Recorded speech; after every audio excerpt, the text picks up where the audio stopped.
صبر کی طاقت۔ صبر ایک ایسی سواری ہے جو اپنے سوار کو کبھی گرنے نہیں دیتی، نہ کسی کے قدموں میں اور نہ کسی کی نظروں میں۔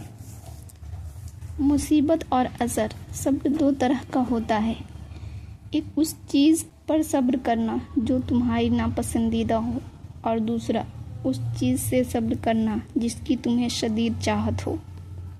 ایمان اور صبر کا تعلق۔ ایمان میں صبر کا وہی مقام ہے جو جسم میں سر کا ہے۔ اگر سر نہ رہے تو جسم بیکار ہے، اور اگر صبر نہ رہے تو ایمان ناقص۔ مشکل کے بعد آسانی۔ جب مصیبتیں اور سختیاں حد سے بڑھ جائے تو سمجھ لو کہ کشائش اور معاوضے کا وقت قریب آ گیا ہے۔ خاموشی اور برداشت۔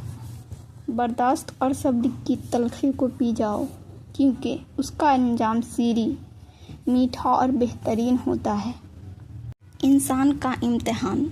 ہر انسان کی آزمائش اس کے صبر کے مطابق ہوتی ہے۔ جو صبر کا دامن تھامے رکھتا ہے، فتح اسی کی ہوتی ہے۔